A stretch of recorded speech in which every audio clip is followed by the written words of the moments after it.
며칠 전에 저는 개인적으로 큰 위로가 되는 아주 작은 일이 있었습니다. 저의 그 친척 중에 한 사람이 여기서 좀 멀리 떨어진 곳에 살고 있는데 저희 가정을 위해서 큰 선물을 하나 보내왔습니다. 너무나 제가 죄송하고 감사해서 이제 전화를 드렸습니다.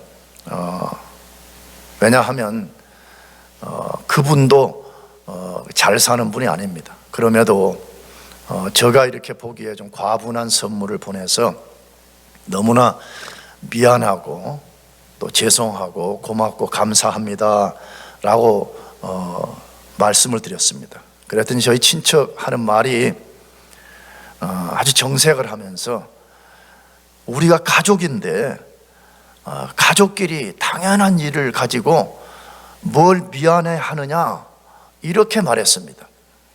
제가 이 말을 듣고 굉장히 감동을 받고 굉장한 위로가 됐습니다. 우리는 한 가족이 아니냐. 나는 이런 말을 할 거라고까지 생각을 안 했거든요. 물론 그냥 먼 친척 중에 한 사람이겠거니라고만 생각을 했지 우리는 한 가족이 아니냐 이 말씀을 하시는 것이 저에게 굉장한 감동이 됐고 위로가 되었습니다. 저는 이번에 이 사건을 경험하면서 참 가족이라는 게 너무 좋구나. 특별히 좋은 가족은 굉장한 위로가 되고 이 광야 같은 세상을 살아가는 데에 큰 힘이 된다는 것을 경험했습니다. 가족은 정말 좋은 것 같습니다. 오늘 본문에서도 예수님이 자신의 가족에 대한 정의를 하셨습니다. 나의 가족은 이러이러한 사람이다 라고 정의를 내렸습니다. 그것이 뭐였어요? 누가 자신의 형제며 자매와 모친이 되는지를 알려주신 내용입니다. 우리가 살면서 세상에서 잘 나가는 사람의 가족이 된다는 것이 얼마나 폼나는 일인지 잘 알고 있습니다. 아니 뭐 우리가 부정할 수 없잖아요. 진짜 세상에서 이제 어떤 잘 나가는 사람들의 가족이 된다는 것이 얼마나 대단한 일인가를 우리가 보고 있잖아요. 대표적으로 영국 왕실의 자손들을 보면 그것을 알 수가 있잖아요. 그래서 그분들이 내 말을 들으면 웃을지 몰라도 내가 그분들 이렇게 뉴스나 뭐 이런 것으로 보면 외모나 개인 능력은 우리와 별 차이가 없어 보여요. 우스갯소리로 우리끼리 하는 말인데 알려주지 마세요. 그 자녀들이 나보다 못생긴 것 같아. 이 비밀이에요. 말하면 큰일 납니다. 그냥 외적인 거 보면 별로 그렇게 차이가 없는 것처럼 보여져요. 그런데 그들이 누리고 사는 것은 우리와 비교할 수 없는, 좀 과장해서 거의 모든 것을 누리고 사는 것처럼 비춰집니다.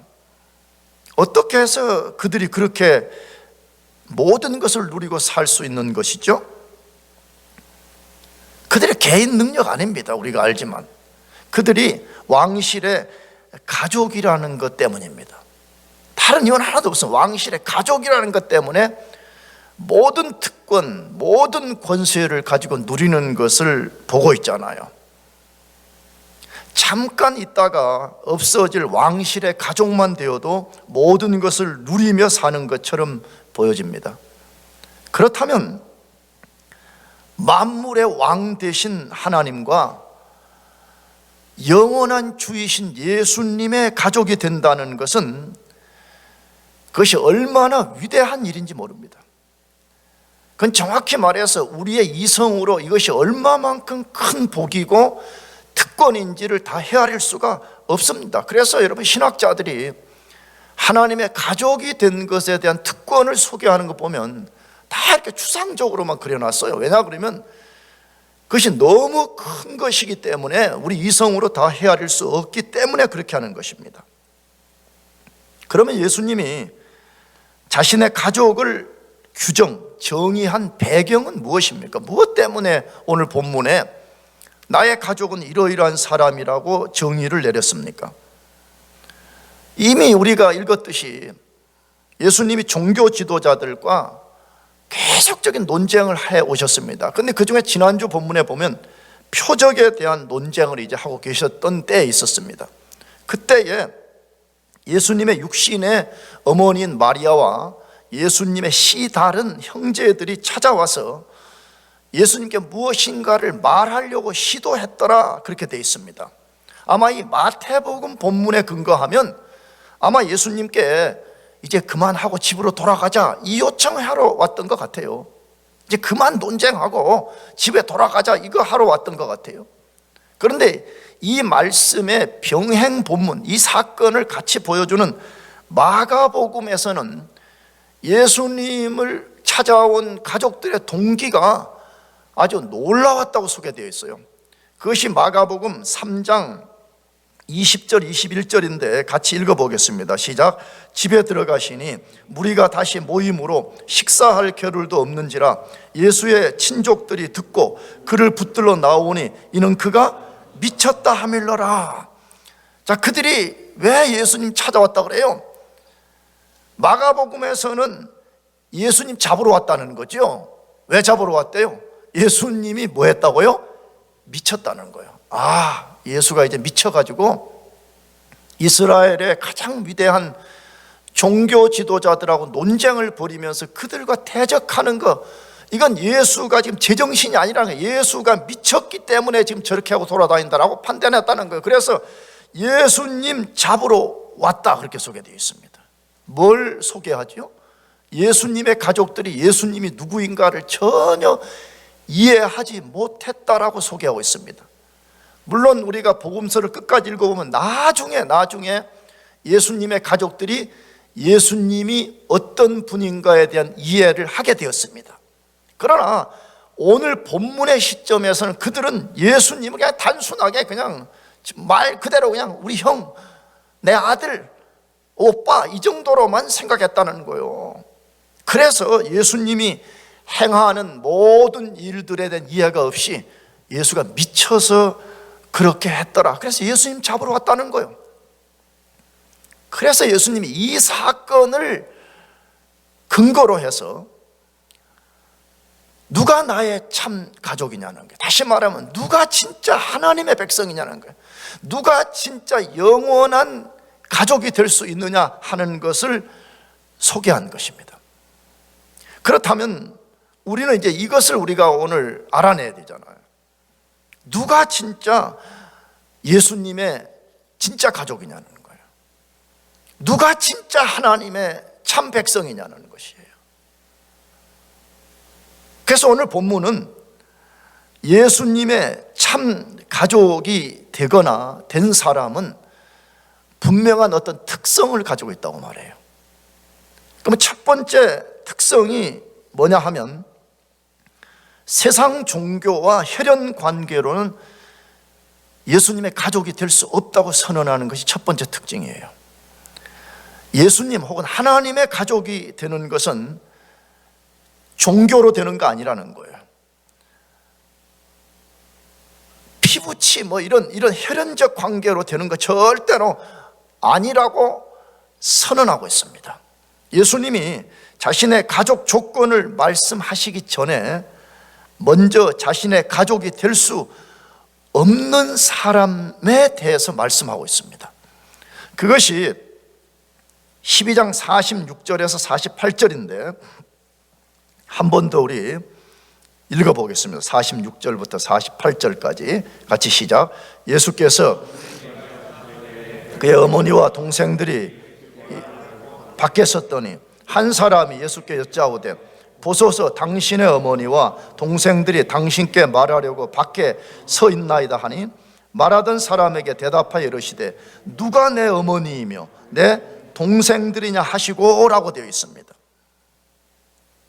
누군가가 예수님께 말을 건넨 거죠. 당신의 어머니와 동생들, 당신의 가족들이 지금 찾아와서 무엇인가를 지금 당신에게 말하려고 합니다. 그렇게. 그때 예수님이 그 사람에게 누가 내 모친이며 내 동생들이냐고 반문했습니다. 우리 성경은 누가라는 이 단어가 한 번밖에 안 나옵니다. 우리 성경은, 한글 성경은. 근데 원문 성경은 이것이 2번 나오고 있습니다. 이렇게 되어 있어요. 누가 내 모친이며 누가 내 동생들이냐라고 되어 있습니다. 뭘 하려고 이렇게 하는 거죠? 이 누가라는 것을 강조하는 거죠. 누가 진짜 내 가족이냐는 거예요. 누가 내 진짜 어머니냐, 누가 내 진짜 동생이냐, 이걸 통해 가지고 자신의 가족이 될 수 있는 사람과 될 수 없는 사람을 예수님이 지금 강조하려는 의도가 있는 것이죠. 그러면 왜 예수님은 자신의 가족이 찾아와서 자신을 찾을 때 이런 말씀을 하셨을까요? 왜 예수님이 이 말씀을 이 시점에 하셨냐는 것이에요. 첫 번째로는 예수님은 혈연적 가족을 무시한 것이 아니라는 것을 염두에 두고 접근해야 됩니다. 예수님은 성경 많은 곳에서 부모를 공경하라고 하셨습니다. 제일 첫 번째 우리가 아는 것은 출애굽기 20장 10계명의 5번째 계명, 다시 말하면 인간들에게 첫 번째 해당하는 말씀에 부모를 공경하라 그렇게 되어 있습니다. 여러분 그렇게 하시겠지만 부모를 공경하시기 바랍니다. 아멘. 나는 자주 그 이야기 많이 해요, 우리 교회에서. 왜냐 그러면 다 10대, 20대, 30대 초중반의 사람들이니까 잘못하면 부모를 경시 여기거나 무시하기가 쉽습니다. 그러나 이걸 길게 다룰 수는 없어요. 공경이라는 원래 말은 무겁다라는 의미를 담고 있어요, 히브리어는요. 그러니까 부모는 많이 배웠든 적게 배웠든 부자든 부자가 아니든 사회적으로 명망이 높든 상관없이 무거운 존재로 대하라는 거예요. 근데 무겁다는 단어는 원래 하나님께 쓰여지는 단어거든요. 부모를 공경하라, 이것이 하나님이 우리 인간들을 향해서 가르치는 매우 중요한 메시지입니다. 그래서 예수님이 십계명에서 말씀했습니다. 내 부모를 공경하라라고 했습니다. 두 번째로 마태복음 15장, 우리가 앞으로 만나게 되겠지만 15장을 읽어보면 예수님이 이 바리새인 서기관들을 굉장히 정죄했습니다. 그 정죄한 내용이 뭐냐 그러면 부모를 없인 여겼습니다. 이 사람들은 율법을 달달달 외운다고 자기들이 자랑하면서도 율법에 가르친 부모를 공경하는 말씀을 순종하지 않고 부모를 굉장히 무시했습니다. 그리고 여러분 들어봤죠? 고르반이라는 제도를 만들어가지고 그냥 그 제도를 가지고 부모 안 섬기려고 그 제도를 만든 거잖아요. 예수님이 굉장히 정죄했습니다. 나가서 예수님이 육신의 부모 가족을 얼마만큼 소중히 다루었냐 그러면 요한복음 19장을 보면 예수님이 십자가에 달리셨습니다. 십자가에 달리셔서 곧 운명할 시점에 있으실 때 요한에게 자기 어머니를 부탁한 거잖아요. 내 어머니 이 여자를 부탁한다라고 한 것을 보면 예수님은 절대로 우리 혈연적 관계를 무시하라고 이 말씀을 한 것이 아니라는 것이에요.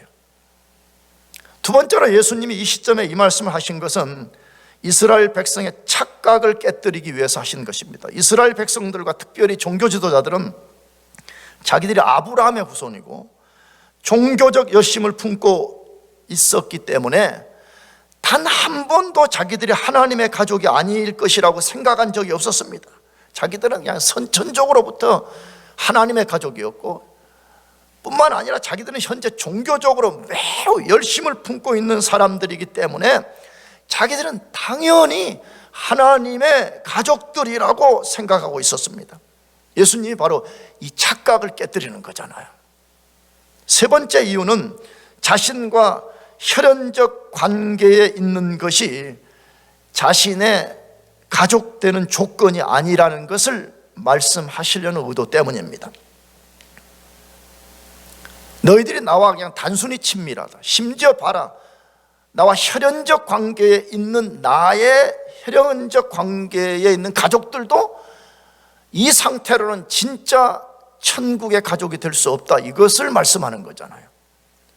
여러분 얼마나 충격적 선언인지 상상할 수 있겠어요? 아마 이 말을 예수님의 가족들이 직접 들었다면 영적 이해도 그때는 없었기 때문에 잘 모르겠지만 굉장한 충격이었을 것 같아요. 여러분 오늘 또 우리가 이런 착각 속에 사는 사람들이 굉장히 많습니다. 내가 우리 교회에서 자주 도전했듯이 모태신앙, 저는 모태신앙을 공격하려고 하는 말이 절대로 아닙니다. 본어게인이 되지 않고 예수님과 인격적 관계를 맺지 않으면서도 본어게인을 자기의 신앙의 모든 근거인 것처럼 말하는 사람들이 얼마나 많은지 모릅니다. 여러분, 본어게인이 좋은 것은 모태신앙이 좋은 것은 그 사람이 진짜 성령 안에서 본어게인 됐을 때 좋은 것입니다. 할렐루야. 그렇지 않고 본어게인 되지 않는데 자기가 나는 모태신앙입니다, 이것을 자기의 의로 삼는다면 그거는 저주에 가까운 것입니다. 그 사람을 파멸에 떨어뜨리는 것이 되고 많은 것입니다. 예수님 말씀합니다. 혈연적 관계에 있는 사람일지라도 예수님의 참 가족의 조건이 될 수 없다고 말씀하셨습니다. 그렇다면 예수님이 이 선언을 통해서 무엇을 보여주고 있는 것입니까? 예수님의 진짜 가족이 되려면 세상적인 걸로 안 된다는 거예요. 자연적인 내추럴한 그런 것으로는 절대로 될 수 없다는 것입니다. 나가서 바리새인들처럼 종교적 열심을 품는 그 자체로도 될 수 없다고 말합니다. 뭐라고 또 했다고요? 심지어 예수님과 혈연적 관계처럼 친밀한 관계에 있는 것으로도 안 된다라고 말씀하고 있습니다. 그럼 이 말 뭘 말하려는 거예요? 다 이것들은 부정형으로 말한 거잖아요. 근데 이것을 한마디로 함축해서 예수님이 하신 말씀이 있는데 그것이 요한복음 3장 5절 하반절 말씀입니다. 이걸 이 앞에서 언급한 거 한마디로 함축해 놓은 말씀이 있어요. 그걸 같이 한번 읽어봅시다. 같이 시작. 사람이 물과 성령으로 거듭나지 아니하면 하나님 나라에 들어갈 수 없느니라. 여러분, 엄청난 선언인 거죠. 사람이 물과 성령으로 거듭나지 아니하면 하나님 나라에 들어갈 수 없다고 말해. 내가 예전에 이 말씀도 정말 과장해서 한 100번 했어요. 절대 본어게인이 안 된 사람은 천국에 못 들어갑니다. 못 들어갈 뿐만 아니라 설령 예를 들어 어떤 사람이 슬그머니 들어갔다 그래도 그 사람은 천국에서 견딜 수가 없어요. 왜냐 그러면 거듭나지 않으면 타락한 아담의 옛본성을 갖고 있기 때문에 이 옛본성은 하나님을 대적하는 성향이기 때문에 천국에 가서도 그 사람은 하나님과 대적하는 성향을 드러내기 때문에 절대 천국에 들어갈 수가 없고 들어간다고 할지라도 그 버텨낼 수가 없는 것입니다. 그래서 예수님이 천국에 들어가려면 물과 성령으로 그 사람이 자연적인 성향에서부터 완전히 거듭나는 역사가 있어야 된다고 말씀합니다. 근데 이 말씀을 우리가 오늘 가족과의 관계의 말씀으로 바꾸어서 표현해 볼 수 있어요. 그게 뭐죠? 사람이 물과 성령으로 거듭나지 않으면 예수님의 가족이 될 수 없다, 이렇게 우리가 적용해 볼 수 있어요. 예수님의 진짜 가족이 되려면 물과 성령으로 뭐 해야 된다고요? 거듭나야만 가능하다라고 말씀하고 있습니다. 사랑하는 교우 여러분, 우리가 예수님의 가족이 되는 조건을 우리가 붙잡을 때 될 수 없는 것을 붙잡는 실수를 해서는 안 되는 것입니다. 예수님의 진짜 가족이 되려면 예수님의 가르침대로 해야 됩니다. 예수님 가르침대로 여러분들이 순복하는 것을 통해서 예수님의 참 가족이 되기를 축복합니다.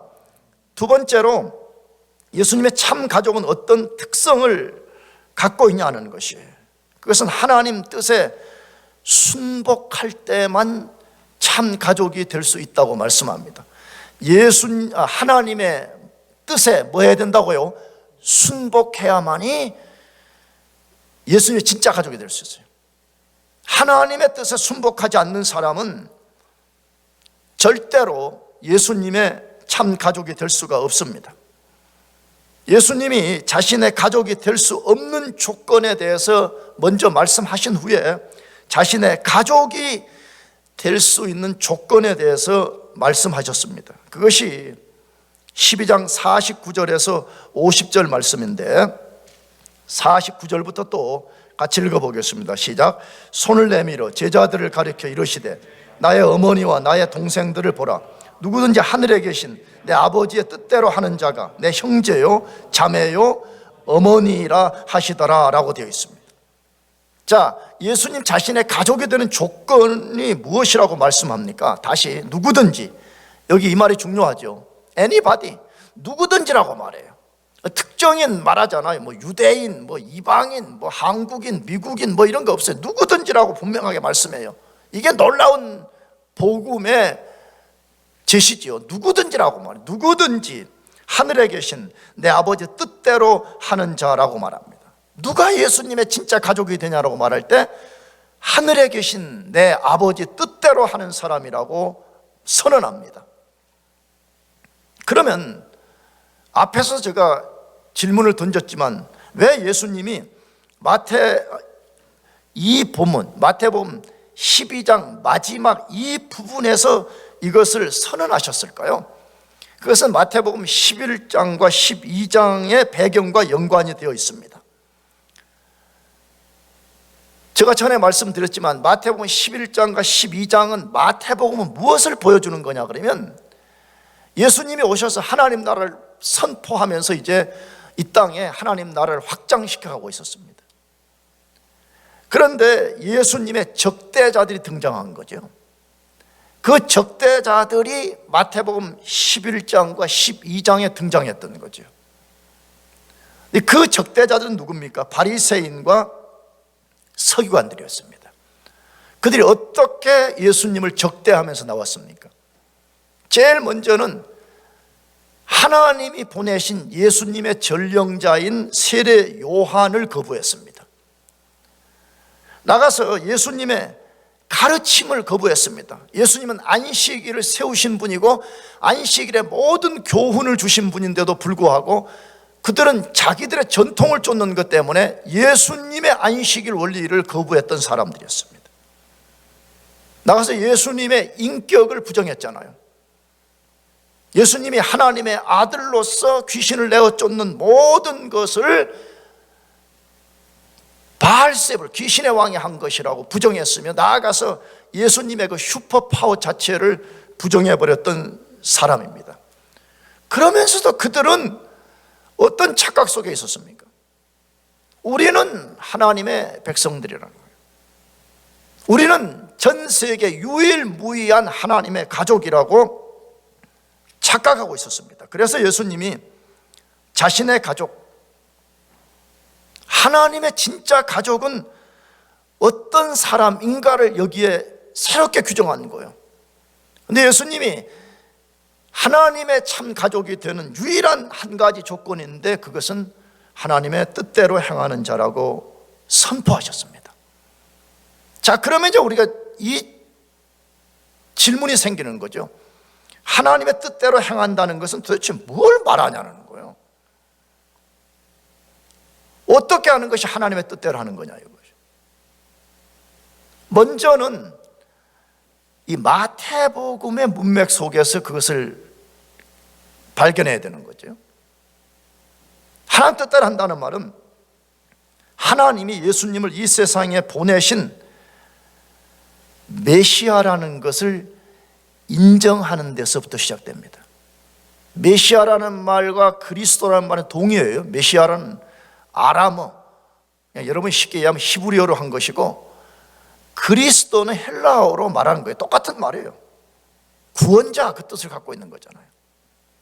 그러니까 예수님은 하나님이 인류를 구원하기 위해서 이 땅에 보내신 유일한 구원자요, 그분만이 우리를 하나님 앞에 세울 수 있는 유일한 의, righteousness가 된다는 것을 인정하는 것이 하나님의 첫 번째 뜻이라는 거예요. 이걸 인정하지 아니하면 그 다음 스텝을 우리가 나갈 수가 없습니다. 하나님의 뜻이 뭐냐고 말할 때 하나님이 보낸 예수 그분이 나의 구원자요, 인류의 구원자라는 것을 인정하는 것, 이것이 첫 번째 하나님의 뜻이라는 것이에요. 두 번째로는 당연히 그렇다면 그분을 자신의 구주로 믿고 영접하라는 거예요. 여기 믿는다는 말과 영접한다는 말은 동의해요. 이것도요. 요한복음 1장 12절에 예수님 그분만이 유일한 인류의 구원자이기 때문에 내가 그분을 나의 구원자로 믿는 거예요. 나의 구원자로 받아들이는 거예요. 그렇잖아요. 만일에 그분이 구원자로 오셨음에도 불구하고 그분을 나의 구원자로 받아들이지 않는다면 나는 그분과 아무 관계가 없는 거잖아요. 그분이 역사 속에 비록 오셨을지라도 그분을 나의 그리스도로 받아들이지 않는다면 나와는 아무 관계가 없는 분이 되잖아요. 그래서 하나님의 두 번째 뜻은 뭐냐?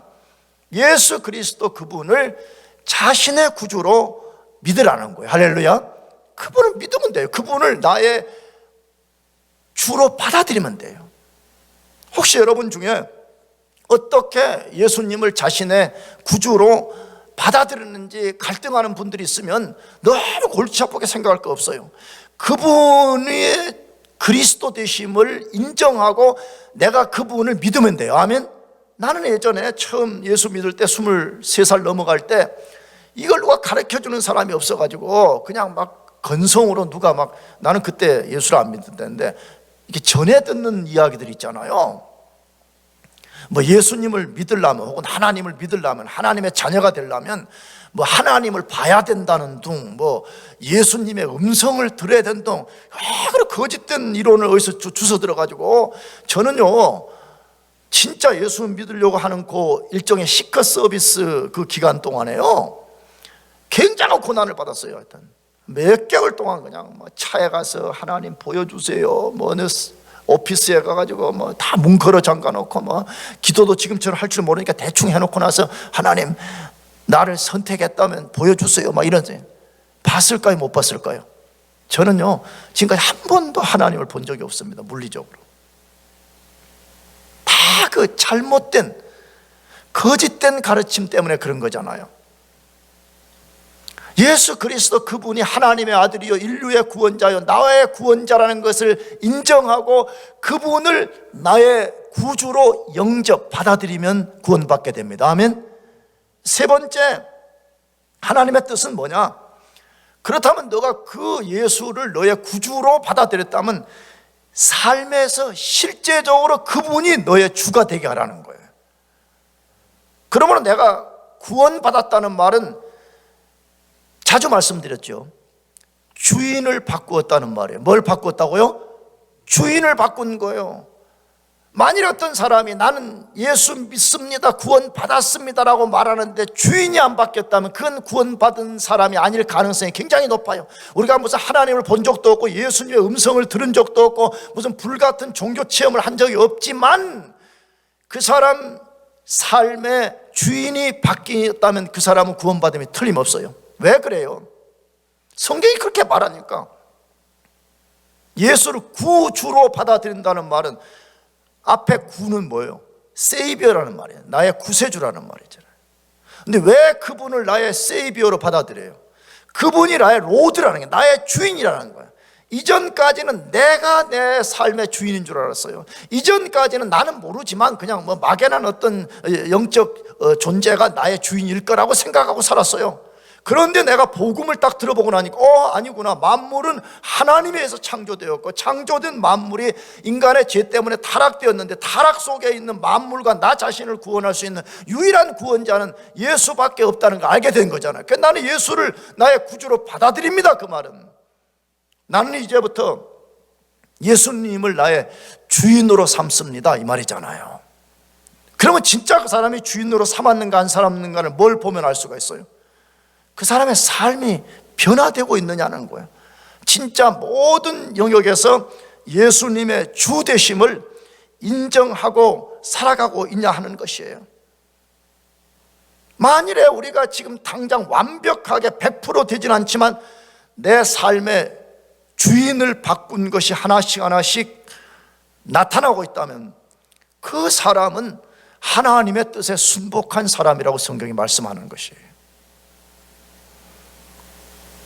만일에 어떤 사람이 예수님을 자신의 구주로 믿고 진짜 진실하게 영접하면 그 순간에 성령의 역사에 의해서 그 사람의 모든 죄가 사함을 받고 예수님의 의가 그 사람에게 옷 입혀집니다.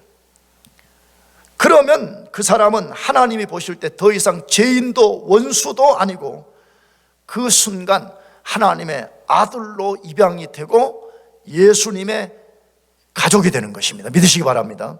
자, 그럼 이제 또 질문 생겨요. 그렇다면 어떤 사람이 예수님을 자신의 구주로 영접을 하면 그 순간에 하나님의 가족이 된다 그랬는데, 가족이 된 증거가 뭐냐는 거예요. 그 사람이 진짜 예수님의 가족이 된 증거는 뭐냐 하는 것이에요. 두 가지 근거를 소개해 드리고 싶어요. 하나는 예수님이 지금 선언을 해요. 뭐라고? 누구든지 누구 뜻대로 하면, 하나님의 뜻대로 하면 나의 가족이다라고 예수님이 선언했어요. 그러니까 누구든지 예수님의 구주되심을 믿고 영접하고 그의 주되심을 인정하고 살면, 장부한 목사가 선언하는 것이 아니라 그 주 되신 예수님이 너는 내 말대로 너는 이제부터 나의 가족이다라고 선포를 합니다. 그러므로 예수님 말씀을 의지하시기 바랍니다. 아멘. 여러분, 모든 목사를 욕되게 하려고 하는 말이 아니에요. 이 강단의 목사도 누구도 절대 신뢰할 대상이 아니에요. 우리가 절대 신뢰할 유일한 대상은 예수 그리스도 그분밖에 없어요. 믿습니까? 아무리 위대한 목사라고 뭐 빌리 그레이엄이든 존 스타트든 뭐 상관없습니다. 나는 그런 사람을 욕되게 하려고 하는 말이 아니고, 그런 사람들은 다 인간들이기 때문에 우리가 절대 신뢰할 대상이 아닙니다. 우리가 절대 신뢰할 대상은 예수 그리스도밖에 없습니다. 그분이 말씀했어요. 뭐라고? 아버지 뜻대로 하는 사람은 나의 가족이라고 선언했습니다. 그러므로 여러분이 진짜 예수님을 여러분의 구주로 믿는다면 하나님 못 봐도 괜찮아요. 예수님의 음성을 물리적으로 듣지 않아도 괜찮아요. 엄청난 감정적 종교 체험을 안 해도 괜찮아요. 예수님 말씀에 뭐라고요? 너는 나의 가족이라고 예수님이 말씀해요. 최고의 권세자인 절대 권세자가 하시는 말씀을 믿으시기 바랍니다. 두 번째로는 바울 사도가 증거를 해요.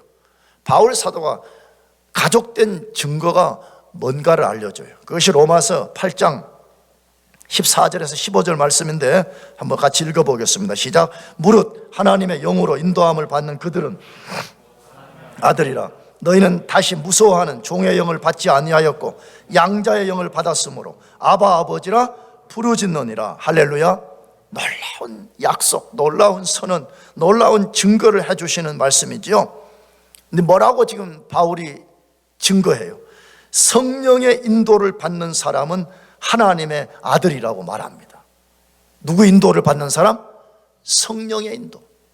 다시 말하면 성령에 의해서 예수 그리스도를 자신의 구주로 믿고 성령을 따라서 살아가는 사람은 하나님의 아들이라고 말해요. 그러면 이제 이런 말씀을 들으면 의심이 생기는 거죠. 나는 그러면 성령의 인도를 지금 받고 있는가? 내 안에 진짜 성령이 와 계시는가? 굉장히 많이 사람들이 고민하고 의심하는 경우들을 제가 보거든요. 근데 그 다음 절에 뭐라고 말했어요? 성령의 인도를 받고 있는 사람의 증거가 하나 있다는 거예요. 그 증거를 뭐라고 말했어요? 하나님을 누구라 부른다고요? 아바, 아버지라 부른다는 거예요. 하나님을, 이 아바라는 말은 히브리어로 아빠라는 말인데요, 하나님을 나의 아빠, 아버지 이렇게 부른다는 거예요. 그러므로 여러분이 만일에 장난이 아니고 경박하게 오마이갓 그런 식으로, 갑자기 열받는 이야기 하나 해야겠어요. 요즘 내가 집에서 코로나 기간에 예능 프로를 좀 보는데 그 예능에 나온 뭐 MC들이 나 진짜 그 양반들이 진짜 그냥 우리끼리 하는 얘기 한 대 때려주고 싶어. 어떤 인간들은 그 이희재라는 인간, 이희재 알지? 일부러 막 오마이갓. 난 그 양반이 만약 크리스찬이라면 그건 진짜 회개해야 되고요, 크리스찬이 아니라면 그건 진짜 그건 뭔지도 모르고 하는 거예요. 그거 지금 내가 말했잖아요. 나는 과거에 미국 가서 공부하기 전에 오마이갓 그런 것만 누가 하면 그건 뭐 그냥 대충 하는갑다 그랬어요. 그래 내가 미국의 위대한 신학자들 책을 읽으면서 깜짝 놀라는 게 오마이갓 하지 말라는 거예요. 미국인들이 하지 말라는 거예요. 미국의 그 위대하고 경건한 사람들. 그런 장난으로 하는 거 말고 진짜 내가 이 진심에서부터 하나님은 나의 아버지입니다. 하나님 아버지, 하는 이 고백이 나온다면 그건 우리 자연적인 능력에서 나오는 것이 아니라고 말씀해요. 그것은 성령이 우리 속에 임해서 우리 죽은 영을 살려냈기 때문에 우리가 하나님을 아바 아버지라고 부르진다고 말씀해. 그러면 여러분이 진짜 하나님을 아버지라고 고백할 수 있다면 여러분 속에 성령이 계신 증거인 것을 믿으시고, 성령이 여러분 속에 계신다는 것은 여러분이 예수님의 가족이라는 것을 믿으시기 바랍니다. 이거는 부정할 수 없는 사실이에요. 절대로 거듭나지 않은 사람은 하나님을 아버지라고 부를 수 없어요. 되질 않아요. 장난으로 할 수 있죠. 그 이재 같은 인간처럼 그렇게 할 수 있죠. 그러나 진짜 진실하게 하나님이 나의 아버지입니다 하는 이 고백은 성령으로 거듭나서 예수의 가족이 된 사람만이 할 수 있다고 말해요. 그러므로 여러분들이 진짜 하나님을 아버지라고 부른다면 여러분은 예수님의 가족이 되시는 것을 믿으시기 바랍니다. 마지막 세 번째로, 예수님의 가족은 어떤 특성을 갖고 있냐는 거예요. 예수님의 가족만이 누리는 복이 있다고 말해요. 이 세상에는 일반 은총의 복들 뭐 해가지고 여러 종류의 복이 있습니다. 우리 그런 거 보지 않아요. 지금 뭐 하나님이 창조하신 태양빛을 예수 안 믿는 사람도 동일하게 공급받고 있습니다. 하나님이 만든 땅에 불신자들 똑같이 발을 딛고 살고 있습니다. 하나님이 주신 모든 자원을 하나님 인정하지 않는 사람도 누리고 살잖아요. 그런 것을 일반 은총의 복이라 그렇게 말해. 그런데 예수님의 가족만이 누리는 복이 있다고 말해요. 그것이 뭘까요?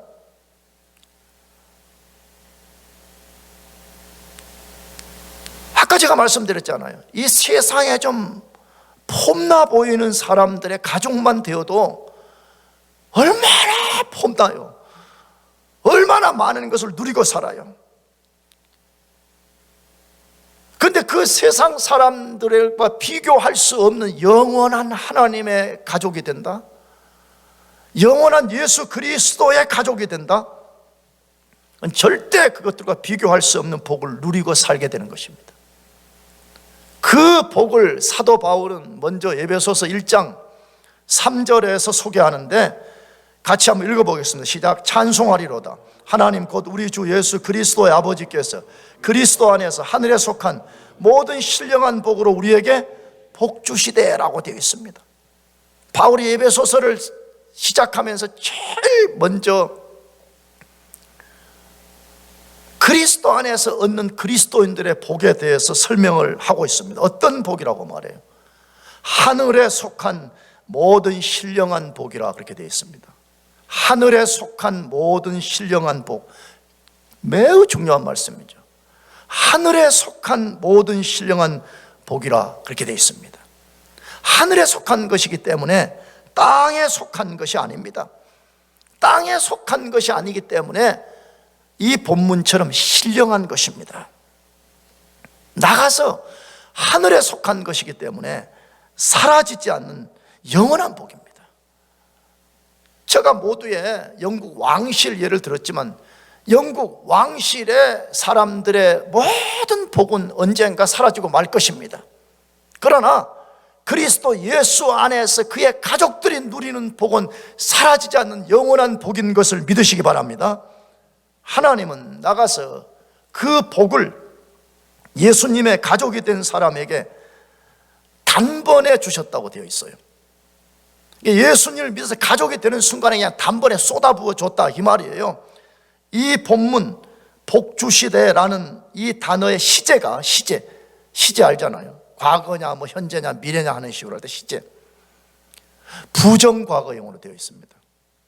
정확하게는 헬라어는 아오리스트 부정과거형으로 되어, 이거는 헬라어에만 있는 거예요. 우리 한국에나 영어 성경은 뭐 과거형 이런 거는 있지만 부정과거형은 없어요. 근데 아오리스트 부정과거형은 무엇을 말할 때 쓰냐 하는 거예요. 그것은 하나님이 어떤 것을 단번에 행하신 거, 다시 말해 단번에 보고 탁 줘버린 거, 단번에 영원한 것까지 완성을 시켜버린 이것을 말할 때에 부정과거형을 사용합니다. 그런데 복주시대라는 말이 부정과거형으로 되어 있습니다. 그러면 누구든지 예수님을 믿어서 예수님의 가족이 되는 그 순간에 하나님이 신령한 모든 복을 그에게 단번에 주셨다는 거예요. 할렐루야. 문제는 이걸 우리가 모르는 거지. 우리가 예수의 가족이 되는 순간에 무슨 복을 받았는지를 모르니까 맨날 우리가 절절매고 있는 건데, 성경은 분명히 누구든지 예수님의 가족이 되는 그 순간에 하늘에 속한 신령한 복을 단번에 얻는다라고 선포하고 있습니다. 그래서 바울은 하나님의 계시를 받아서 에베소서를 쓰면서 제일 먼저 이 말씀을 하자마자 찬양하리로다, 이 선포를 하기 시작한 거예요. 왜냐 그러면 이 사실을 깨닫고 찬양 안 할 사람이 어디 있어요? 그러잖아요. 만일에 우리가 여기 펜실베니아 주 전체를 트럼프 대통령이 에따 오늘부터 너 거다 그러면 우리가 어떻게 하겠어요? 장난치네 이러겠어요? 어떻게 하겠어요? 우와, 아마 기절하는 사람 한두 명이 아닐 거예요. 그렇잖아요. 펜실베니아가 얼마나 큰지 알죠? 펜실베니아라고, 펜스테이시 아니고. 근데 하늘에 속한 신령한 복을 단번에 주셨다 하는 것을 바울이 깨닫고 나서 바울이 고백하지 않을 수가 없어. 찬양하리로다 라고 시작하는 거예요. 바울만 받은 것이 아니잖아요. 누구든지 예수 그리스도를 믿어서 그의 가족이 되면 단번에 이 복을 소유하는 것이, 믿으시기 바랍니다. 그러면 구체적으로 그 복이 어떤 거냐는 것이에요. 정직하게 말씀드려서 이 복을 다 알지도 못하고 우리가 다 셀 수도 없습니다. 이 복은 너무 많고 광대하고 영원한 것이어서 절대 우리가 다 헤아릴 수가 없어요. 제가 말씀드렸잖아요. 요한계시록 21장과 22장은 천국을 소개하는 말씀인데, 거기는 천국을 한 번도 디테일하게 소개하지 않습니다. 그냥 우리는 보통 천국은 황금집으로 되었다 이런 식으로 많이 말하는데, 이미 우리가 지난달에 아침 큐티를 통해서 공부했잖아요. 천국을 그냥 아주 그냥 상징적으로 이렇게 축소시켜서 우리에게 전달했습니다. 만일에 그걸 문자적으로 해석한다 그러면요, 문자적으로 진짜 천국을 해석한다 그러면 천국의 크기는 얼마냐 그러면 요 미국의 저 메인주에서부터 플로리다 정도밖에 크기가 안 돼요. 만약에 거기 나오는 숫자를 그대로 번역하면. 그 요한계시록은 왜 천국을 그렇게 작게 소개했으며 대부분 그렇게 우리가 좋아하는 황금, 무슨 보석들로 소개하는 것으로 천국을 꾸몄냐 하는 것이에요. 여러분, 그 핵심은 뭐예요? 천국 너희들 다 설명해줘도 너희들 다 모른다는 거예요. 그리고 천국을 현재 인간의 언어로 갖고는 표현해낼 수가 없다는 거예요. 바울도 고린도후서에 자기가 13년 전에 3000층 갔다 왔는데 가히 인간의 언어로 이룰 수 없는 곳이라고 말했잖아요. 쉽게 말하면 천국을 내가 보고 왔는데 그 천국을 우리의 언어를 갖고는 이 천국을 표현할 수 없다, 그 말이잖아요. 그러면 천국만 해도 우리의 언어로 다 이것을 우리가 캐치업할 수가 없다 이 말이잖아요. 그렇다면 천국보다 크신 하나님 그분이 우리의 복으로 주어지신 건데 우리가 어떻게 그 복을 다 셀 수가 있으며 우리가 어떻게 그 복을 다 묘사할 수가 있겠습니까? 절대로 불가능한 것입니다. 그러나 저는 여러분들의 도움을 위해서 한 서너 가지만을 소개하려고 그래요. 첫 번째로는 혈연 가족과 비교할 수 없는 하나님의 영원한 가족이 되는 것입니다. 우리가 받는 복 중에 하나가 뭐라고요? 하나님의 영원한 가족이 되는 것입니다. 여러분, 좋은 가족을 만나는 것이 얼마나 좋은 것을 우리가 경험으로 알잖아요. 그러나 이런 가족들이 만일에 우리 가족들 중에 누군가는 예수를 믿고 누군가는 예수를 믿지 않으면 언젠가는 반드시 영원히 갈라지고 맙니다. 그러나 예수님의 가족이 되면 다시는 해체, 이혼, 이별, 떨어짐 이것이 없이 영원한 가족이 된다라고 선포하고 있습니다. 두 번째로 하나님의 가족이 얻는 복은 하나님과 언제든지 교제할 수 있습니다. 할렐루야. 저는 많은 복 중에 이 복만큼 큰 것이 드물다고 생각하고 있습니다. 하나님이 어떤 분이신지를 우리가 안다면 이 복이 얼마나 큰 것인지를 우리가 깨달을 수가 있습니다. 세상에서 우리가 좀 잘 나간다는 사람들을 예를 들면, 우리가 그런 사람 한번 만나서 뭐 밥을 먹는다, 뭐 워런 버핏하고 뭐 밥 먹는데도 뭐 몇십억을 내야 된다잖아요. 점심 한 끼 먹는데 뉴스 보면. 근데 돈이 내가 있다고 또 워런 버핏을 다 만나는 것도 아니잖아요. 뭐 1년 전부터 뭐 추첨해가지고 뭐 선택된 사람만 가고 잠깐 2시간 밥 먹는데 뭐 몇십억씩 뭐 내고 그런다잖아요. 만나기도 어렵습니다. 전화도 안 받습니다. 만왕의 왕이시오, 만주의 주이신 하나님, 그분이 언제든지 우리가 그 앞에 나아갈 때 하나님이 우리와 교제하신다는 거예요. 왜냐? 우리가 그의 가족이기 때문에. 할렐루야. 그래서 히브리서 4장은 때를 따라 돕는 은혜의 보좌 앞에 담대히 나가라고 말하잖아요. 난 여러분 야단치려고 하는 소리가 아니고 그리스도인이면서 기도하지 않고 이 하나님이 주신 엄청난 프리빌리지를 사용하지 않으면서 맨날 뭐 죽겠습니다, 가난합니다, 안 됩니다, 절망입니다, 그런 사람은 아직 복음을 이해하지 못한 사람이에요. 그 사람 하나님이 누구인지를 모르는 사람들이에요. 만왕의 왕이신 하나님께서 anytime 너희들이 나의 은혜의 보좌 앞에 나와서 나와 교제하자고 말하잖아요. 너희들이 언제든지 나와서 나에게 속삭이면 내가 너의 속삭임을 듣겠다. 이게 하나님의 선언인 거예요. 나는 2주 전에 우리 집사람이 장난으로 이게 밥 차리면서 둘이, 아이고 하나님이 얼마나 바쁘신데 나 같은 이선희에게까지 관심을 가져주다니 감사하다, 그 말하게 내가 뭘 소리 하냐고 내가 그래서, 당신이 그 농담으로 한 줄 알지만 하나님은 온 우주 안에 충만하시기 때문에 아무리 바빠도 우리 다 개인적으로 교제하신다. 할렐루야. 잘했죠? 언제든지 하나님이 우리와 교제해 주신다. 코로나 때 너무 외롭다, 고독하다 그런 사람이 있어요. 사실이죠. 우리는 너무 약한 존재이니까. 난 아들만 둘인데 이놈들이 별로 연락도 안 하고 그래가지고 굉장히 사실 외로워요. 굉장히 강한 척해도 막 혼자 밭에 가가지고 막 끙끙 앓아요. 하나님, 이놈들이 연락도 안 하고 뭐 이런 놈들이 있습니까? 그때만 다짐을 해. 그놈들에게 위로를 받으려니까 이렇군. 하나님께 위로를 받아야지. 하나님과 깊이 교제하면 하나님만이 채울 수 있는 위로가 있어요. 하나님의 가족들은 언제든지 그것을 누릴 수 있도록 주신 거예요. 세 번째로, 하나님과 그분에 속한 모든 만물이 그 사람 것이 돼요. 예수님의 가족이 되면 하나님과 하나님께 속한 만물이 우리의 것이 되는 것입니다.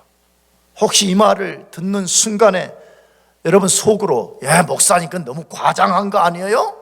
그건 공산주의 같은 이론이 아니에요? 모든 게 다 우리 거다 그러면 그건 좀 사유재산을 인정하지 않는 거 아니에요? 여러분 이렇게 반문하는 사람이 있습니까? 만약 그런 사람이 있다면 아직 성경을 모르는 사람이에요.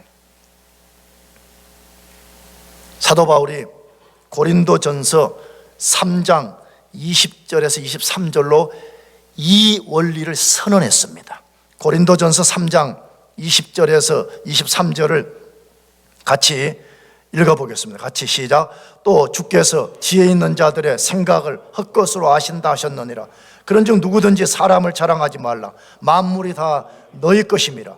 바울이나 아볼로나 게바나 세계나 생명이나 사망이나 지금 것이나 장래 것이나 다 너희 것이요 너희는 그리스도의 것이요 그리스도는 하나님의 것이니라. 아멘. 왜 바울이 고린도전서 3장 말미에 이 말씀을 선포했어요? 고린도 교인들이 어리석어가지고 나는 바울이 좋다, 바울파다, 나는 바울이 좋다, 나는 베드로가 좋다, 이 꼴 저 꼴 보기 싫다, 나는 그리스도파다, 나는 아볼로파다, 막 이렇게 한 거잖아요. 그러면서 그 자기가 좋아하는 지도자들과 자기를 동일시하면서 나는 바울은 우리 교회를 개척한 사람의 정통성이 있다, 아볼로는 성경을 잘 가르치니까 얼마나 탁월하냐, 그러니까 나는 아볼로가 좋고 그러게 나도 아볼로 같은 사람이다 라고 스스로를 착각시키면서 교회를 분열시킨 거죠. 바울이 이 행위가 얼마나 어리석은 것인가를 드러내기 위한 방식이 뭐예요? 만물은 하나님의 것이다. 아멘이지요? 여기까지는 동의하지요?